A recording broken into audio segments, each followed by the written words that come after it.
All right, so this is the reteach for your mid-unit test. So you will listen to the video, and then for every question that you miss, you're going to write the notes that I write down. It's very important that you listen to my explanation so that when we take our unit test, we don't make these same mistakes. All right. The first question says, which subatomic particles make up the majority, there's our key word, majority, of the mass of the atom? Select all that apply. And this S here means particles, means there's probably more than one. Well, if we think about the mass of an atom, we know that protons have a mass of 1 atomic mass unit. Neutrons are about the same size and have a mass of 1 atomic mass unit, 1 and 1. The third subatomic particle, electrons, are very, very, very, very, very, very, very, very small and have a mass of almost 0, right? Talking very small. So when we're talking about the majority or most of the mass,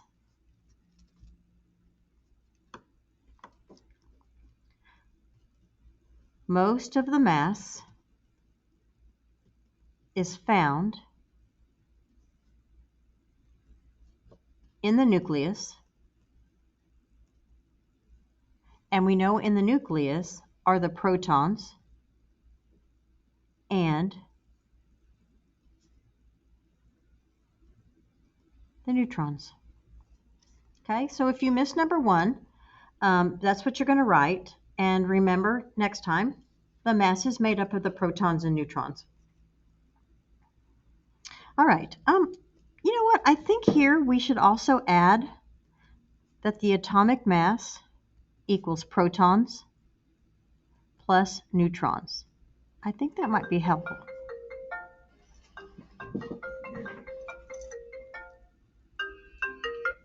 All right, sorry about that. Question number 2. It says a zinc atom has a mass of 65 AMU. How many protons, neutrons, and electrons does a zinc atom have? Let me go get a periodic table.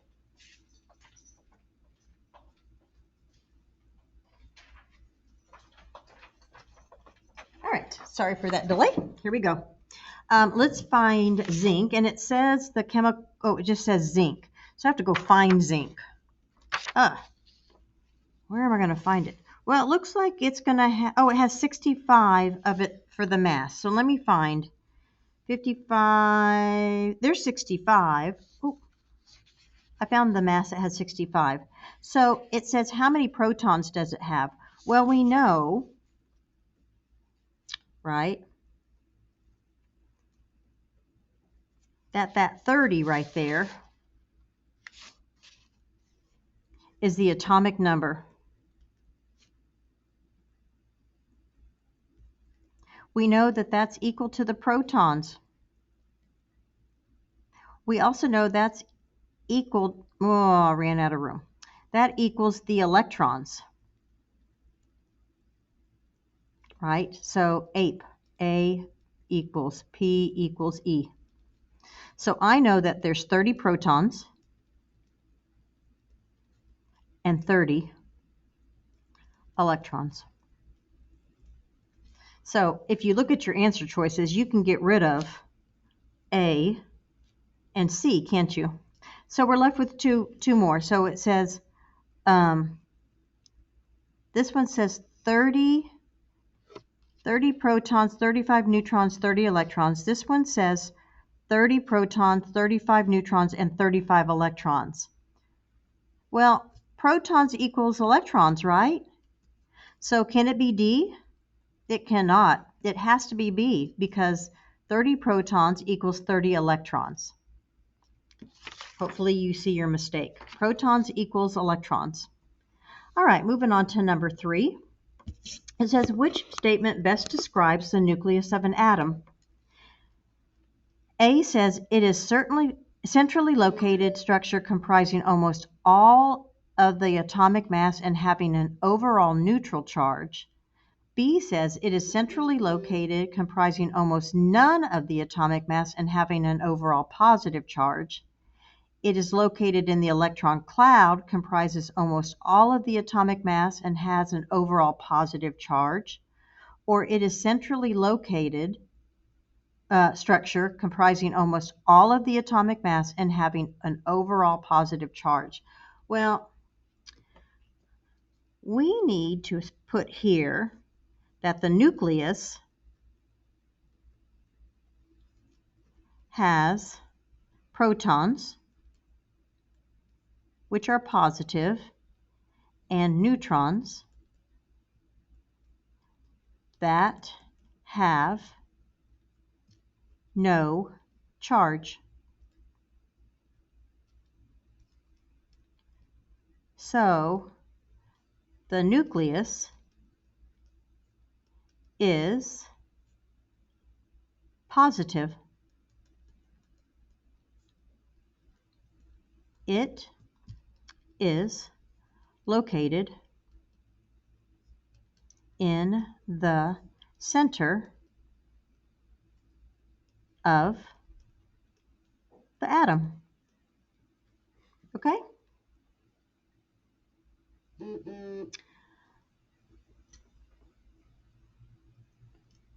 Number 4 says, if an atom has 12 protons, 13 neutrons, and 12 electrons, what is the charge of the nucleus?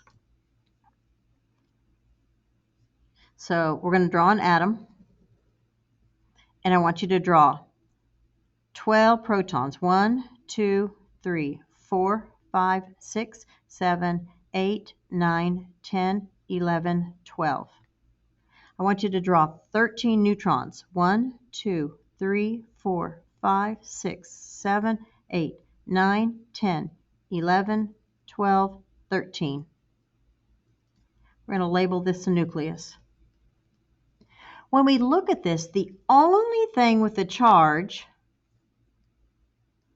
only protons have a charge, and they are positive. So our nucleus charge is 12 plus.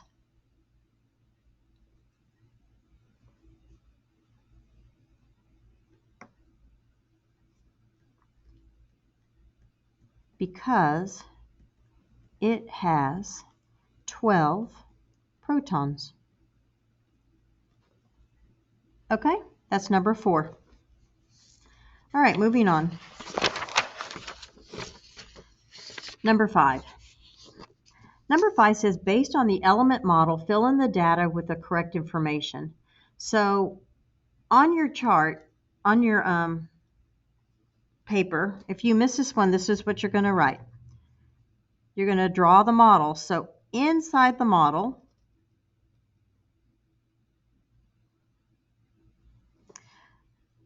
you know what? I want you to put a question mark right there, because those are so small I can't see them. Can you? So we're just going to draw the electrons.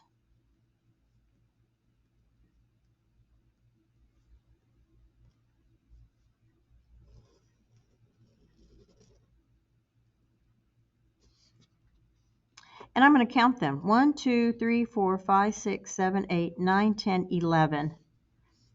Can you count 11 there? That was easy to count. So there are 11 electrons. If there are 11 electrons, then I know I have 11 protons. Now, if I know how many protons, can I look on my periodic table for 11 protons? And what do I find? I find this element called sodium. We're going to write that sodium has 11 protons. Now, could you fill in this chart? The symbol, the element is sodium. The number of protons is 11. The number of, it says neutrons, and it wants to know the atomic mass. Well, you know what? I can just go over here, and I can see that the atomic mass is 22.9.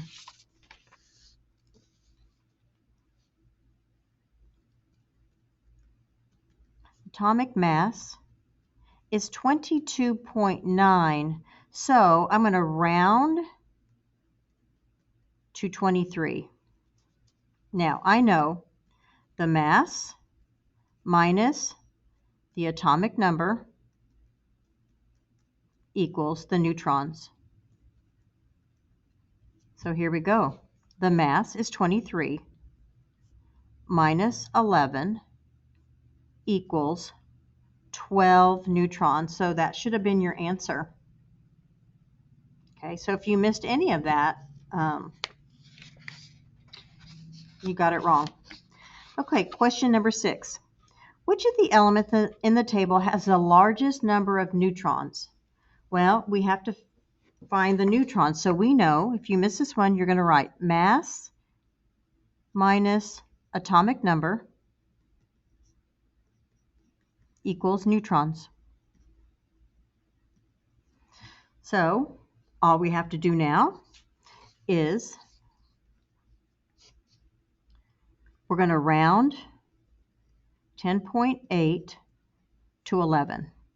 Okay? 11 minus 5 equals 6. And that's for boron. All right, let's do the next one. 20.1. So we're going to round 20.1 to 20 minus 10 equals 10, and that's neon.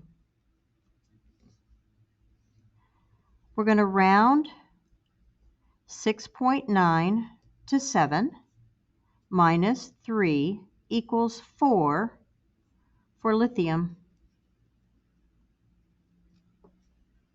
We're going to round 40.0 to 40 minus the 20, and that equals 20 for calcium. We're going to round 9.0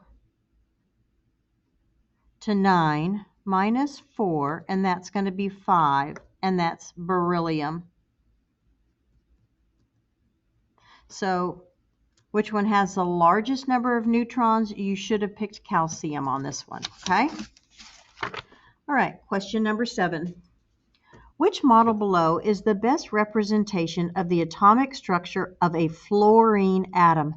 I know these were very difficult to read. Hopefully you could use your magnifier. So we're going to go over here and look at fluorine. And we know that for fluorine, the atomic number is 9. So it has 9 protons. And it has 9 electrons, doesn't it? So let's count them. 2, 3, 4, 5, 6, 7, 8, 9, 10. So it can't be A, can it? 2, 3, 4, 5, 6, 7, 8, 9. It might be B. 2, 3, 4, 5, 6, 7, 8, 9, 10. Can't be C. 2, 3, 4, 5, 6, 7, 8, 9. It might be D. So now what we have to do is we have to go in and count the protons. So 1, 2, 3, 4, 5, 6, 7, 8. I'm going to check my board. 1, 2, 3, 4, 5, 6, 7, 8, 9. So there's 9 in here. Let's count here. 1, 2, 3, 4, 5, 6, 7, 8, 9, 10, 11. There's 11 protons here, right? So you should have picked a B. 9 protons, 9 electrons. Let's spell this out. Fluorine. And we're going to put the protons were in the nucleus and the electrons were outside the nucleus, okay? All right. Number 8. We're looking at the periodic table, and it's divided into 3 groups.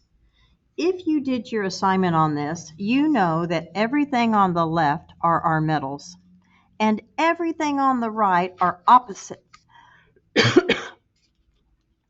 And those are your nonmetals. Excuse me.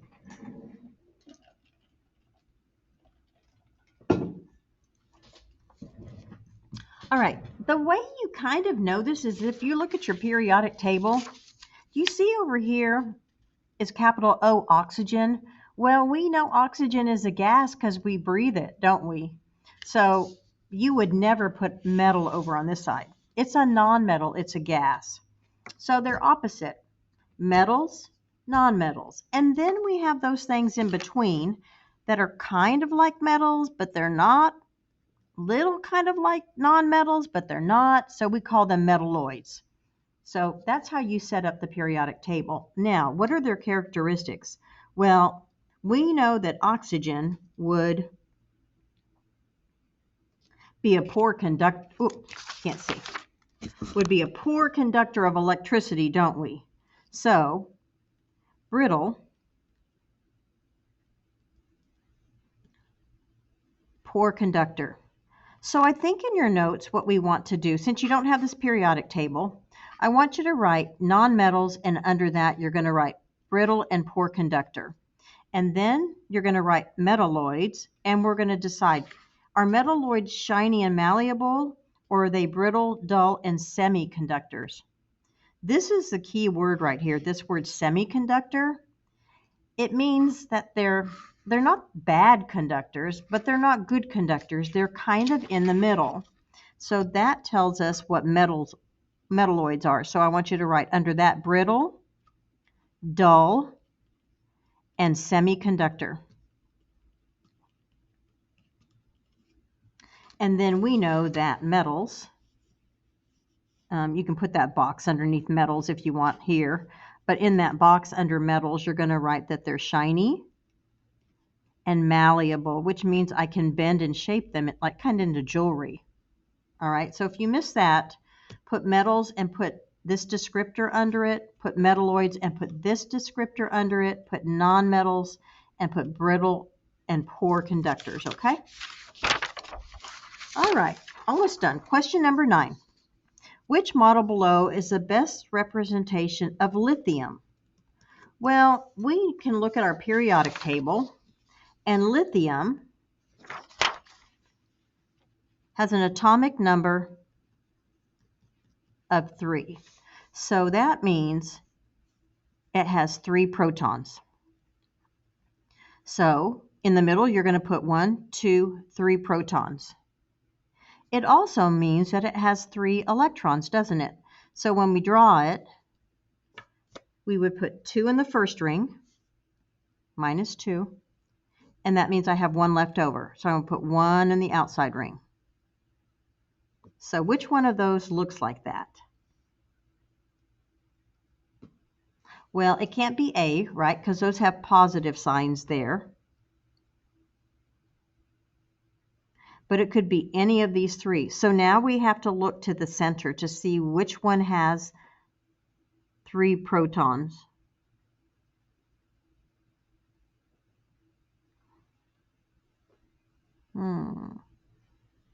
Can't really see. Let me get my paper. Another paper.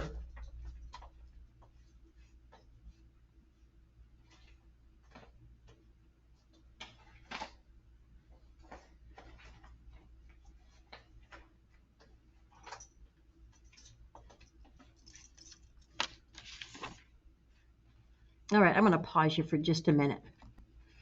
All right, this copy is a little bit better. So when we look at the nucleus, they all have 3 protons. So let's look at the mass. Do they all have, looks like they all have 1, 2, 3, 4 neutrons. So now they all look like they're right. But now we have to look at what makes them look different. And if you notice,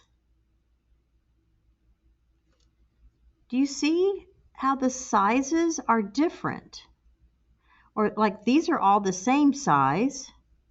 These are different sizes. And these are different sizes. Well, that's what it came down to. We have to understand that, go back to your nucleus, and we're going to draw in our 4 neutrons. Now, when we draw those circles, do we draw them the same size or bigger? We draw them the same size. Are the electrons bigger, smaller, or the same size? They're smaller. So we have to know that neutrons and protons are the same boop, boop, size. Electrons are much smaller. Oh, that was a tricky one. I would say if you missed that one, oh, that was a hard one, right? You really had to look because they all look the same till you started looking at, oh, they look like they're different sizes, right? All right, the very last question now says an element has 25 protons, 25 electrons, and 32 neutrons. The atomic mass would be. So I know that the atomic mass is equal to the protons plus the neutrons, the things that are in the nucleus, right?